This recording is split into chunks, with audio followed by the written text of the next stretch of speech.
Hello, how's it going, YouTube? It is that Mouse here, and I'm bringing you an NU Wi-Fi battle from yesterday's stream, and this is against Rayd8s. It's a new follower of mine, and this was our second battle, though we had a previous OU battle in that stream, or maybe it was the day before, not sure, but we agreed to do NU this time, and yeah, this is what happened. So he has a Dustcloth, a Camera, a Bouffalon, a Cradley, a Swellow, and an Electivire. I have regular Rotom, Magmortar, Girder, Prinplup, Mr. Mime, and Barbercole. And yeah, I have a huge grass weakness because of Barbercole and Prinplup. And Prinplup does not have an item in this battle. I forgot to put it on because earlier in the stream, I did a Little Cup battle where I had to take my Evolite off and attach them, and I forgot to reattach the Evolite to Prinplup. So Prinplup does not have an item. Everyone else does, however. Right off the bat, his biggest threats to me are pretty much the Bouffalon. That thing with Reckless hits really hard. And the Swellow's not a joke either. I mean, pretty much the only thing on my team that can outspeed the Swellow is my Rotom if it still has a Scarf, and Barbercole if it gets a Shell Smash up. So I would have to make sure that I get one of those two up if I want any chance of outspeeding that Swellow. So yeah, let's get right down to business with this battle against Rayd8s. So he's going to actually lead off with the Dustcloth. I'm going to lead off with my Rotom. I go for Trick because I was anticipating him using a Shadow Ball and switching to Bouffalon. So yeah, I wanted Rotom to do something in the beginning because yeah. So basically I lose out on the Choice Scarf, which sucks because I was talking about at the beginning of the battle like a few seconds ago how I'm going to need the Choice Scarf on Rotom if Rotom wants any chance to outspeed that Swellow. But he goes for Guard Split, or wait, he goes for Skill Swap for some reason. I'm not really sure why he went for Skill Swap. Not really sure what the... Oh yeah, it makes sense though, because he wanted to switch his Camera in on Rotom, and yeah, Skill Swapping allows Dustcloth to take Rotom's Levitate and giving it Rotom pressure, which allows Camera to hit with a shell with an Earth Power. So yeah, basically I'm gonna switch Rotom out at that point and go into Girder. Hopefully I can take an Earth Power because I knew that was gonna come. Did not want to keep Rotom in. I mean, Rotom's Shadow Ball did a critical hit, did like a lot of damage to Camera, but I didn't want to risk Shadow Ball not being enough to take out the second time.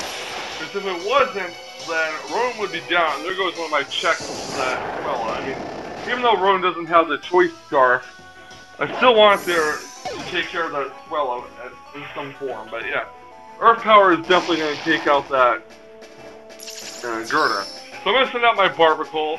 I'm going to go for an Earthquake, and that's going to finish off Camera. Not ready to go for Shell Smash quite yet. So Camera is down. So it's one down on each of our sides. And next out comes Gidbo, the Dustcloth. To exert pressure, I'm going to withdraw Barbercole. Don't want to take a Will-O-Wisp, so I'm going to go into Magmortar. He does go for the Will-O-Wisp, and it's not going to do anything to Magmortar. He's locked into it, he's going to withdraw, and I'm going to go for a Flamethrower, which is going to hit anything that he sends out fairly hard. And he sends out his Electivire. So it's Magmortar versus Electivire, and Magmortar's Flamethrower is going to take out the Electivire if they crit. Crit definitely matters, even though my Magmortar is Life Orb. So that's now 2 down on his side. He's going to go to Throw Too Strong. I don't feel like switching anything in, so I'm just going to go for a Flamethrower. Maybe I can burn it with it, or maybe any contact move it uses can, you know, activate Flame Bite, but no, he's going to go for the Earthquake, and yeah. No such luck getting a Flame Body on that move block. So I'm going back to October 31st for Rotom. And what do? Here I go for Thunderbolt, which is going to hopefully finish off Row 2 strong, and no it doesn't. He goes for Earthquake, and I'm guessing it was locked into Earthquake, and it's Choice Banded, so I'm guessing this was a staff play on his part, so we got to switch initiative. Maybe not, maybe he just want to stack it off, maybe it wasn't, I don't know what the story is, but I'm going to switch out my Barbacles. After a Volt Smash, he's going to send in his Freely, and I'm going to go for the Shell Smash. Don't really know what else I can do against this Freely, so Shell Smash is going to give me a +2 on speed, attack, and special attack. He's going to go for the Giga Drain on my Barbacle, however, which is, I believe, going to knock me down to its stash, because Time Force is super effective in stab, even though Freely isn't really used for attacking. So I'm going to go for the Poison Jab, just to get as much damage as possible. It does about 50%, and Giga Drain will finish off Barbacle. That's wonderful. Now here is where I realized, oops, I forgot an item.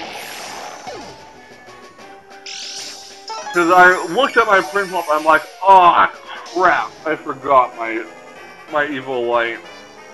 So here's Prinny Jr., and I'm praying that I can hit a Toxic. Nope, I missed. He goes to the Giga Drain, which does well over 50%, or roughly 50%. I mean, Prinny would have been able to take that hit better if it did have the Evil Light on it. So I'm going to go for the Toxic a second time, and it is actually going to connect this time, so that's really good. I mean, if I hit Toxic the first time, I would probably went to and did Stealth Rock, but I needed that Toxic. Fortunately, though, I do manage to have my Prinny live with 1 HP, and that's really good because now I can set up Stealth Rock. So Prinny Jr. is going to set the Stealth Rock, and Freely's going to finish off Prinny Jr. with a Giga Drain, and that's going to be that. So, yeah. Toxic, for me, was a great play on Freely because now it's on a timer, so I can eventually get it down at some point or force him to switch out and gain momentum through that way. But I'm going to send in my Houdini the Mr. Mind. I'm going to go for a light screen here, so I can soak up any attack that, you know, Freely dishes out. So Freely's Giga Drain is going to do just 10%. I mean, my Mr. Mime is especially defensive, and the light screens, yep. So he's going to get, they're going to get healed with their leftovers, and Freely's going to continue to take toxic damage. So I'm going to go for the Dazzle, I'm going to go for the Reflect actually, pardon me. And he's going to go for Toxic. It does miss my Mr. Mime, fortunately. And Mr. Mime's back at full health. Houdini's really putting in some work here. So yeah, basically, Freely's going to succumb to more Toxic Poisoning. Just a few more turns and Freely will be down. So I'm going to go for a Dazzling Gleam. And to, you know, help Freely faint to the Toxic. He does manage to launch a Toxic on my Mr. Mime, which is kind of bad, but at the same time, it's not really that devastating. So Mr. Mime's going to suffer some poisoning.